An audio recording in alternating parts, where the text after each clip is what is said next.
les cymbales tibétaines. Les cymbales tibétaines viennent en théorie du Tibet. En théorie, sont fabriquées dans la tradition et viennent du Népal, du nord de l'Inde, mais on peut en trouver de bonne qualité vers Madras. Je me souviens que j'avais trouvé des cymbales très intéressantes qui étaient faites avec un état d'esprit déjà spirituel.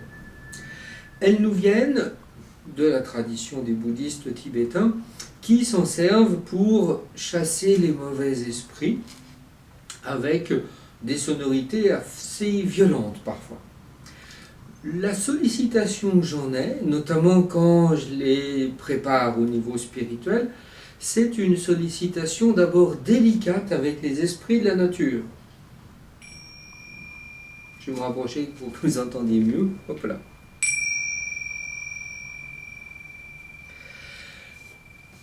Délicate pour éveiller l'esprit de la fleur, l'esprit de la source, l'ondine. Ça marche très bien pour les toutes petites fleurs.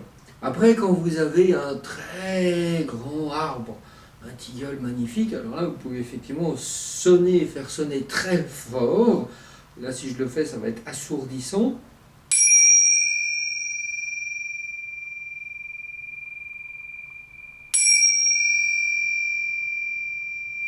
Et les spécialistes ont noté que d'habitude, elles sont liées, les cymbales, ce qui est normal puisque ça fonctionne en théorie par paire. Je sais bien, c'est de la théorie. Et le fait de pouvoir ouvrir, c'est... Voilà. Le son peut jaillir. Et dans les nettoyages et purifications des maisons, des mémoires, des lieux de travail, des cabinets, il y a quelque chose où je peux projeter le son. On peut le faire beaucoup plus fort, mais des fois la délicatesse est plus efficace que la puissance brutale. Et donc là, je projette le son dans les espaces. Ici, nous avons des petites cymbales, toutes mignonnes, avec des petits signes auspicieux à l'intérieur, il y a même le prix d'ailleurs, et assez impersonnelles. Mais vous avez des cymbales très différentes, un petit peu plus grosses, avec des dragons qui vont solliciter plus une énergie feu, c'est-à-dire que dans la préparation spirituelle que je fais dessus, il y a à nettoyer les mémoires du magasin, des lieux, des gens qui les ont touchés, du transport, et puis une mise en lumière, une descente de lumière, conscience, amour dans la matière. Et dans le métal, c'est un peu plus difficile que dans les choses très structurées comme les cristaux, cristal de roche, améthyste, aigue marine. Et donc ces cymbales, dont le petit bout est noué pour pas qu'elle s'échappe, elles permettent, au niveau du dragon, puisqu'on a des dragons, d'aller chercher une énergie feu beaucoup plus purifiante. Les cymbales de tout à l'heure lisses sont apaisantes. Le dragon va être plus feu, plus incisif, plus nettoyant. Il va réveiller des énergies, je dirais, plus yang. Il y a d'autres cymbales, notamment ici, des très jolies, très belles cymbales, très décorées, intérieures, extérieures, lourdes, et qui, effectivement, ont une toute autre sonorité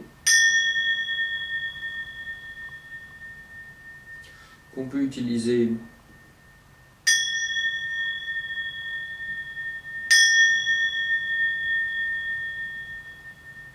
et dont le futur propriétaire pourra couper le cordon de façon à ce qu'elle se sépare.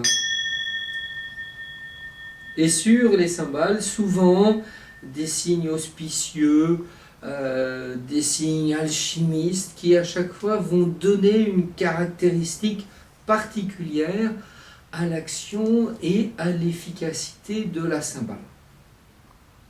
Je vous souhaite de belles et bonnes méditations, d'harmonisation avec vos cymbales, d'élévation du niveau vibratoire,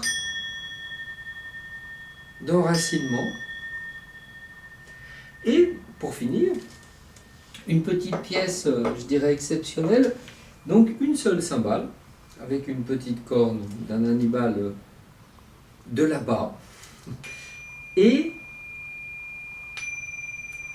voilà, ce qui m'a été confié, c'est une cymbale qui appelle les esprits auspicieux, les bons esprits auspicieux de la Terre.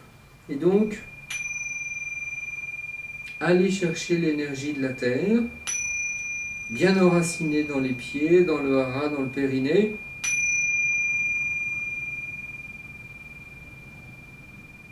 Donc les cymbales ne fonctionnent pas forcément toutes par paire. En tous les cas, celle-ci que j'ai achetée chez un antiquaire, lumineuse et avec une sonorité là, qui fuse.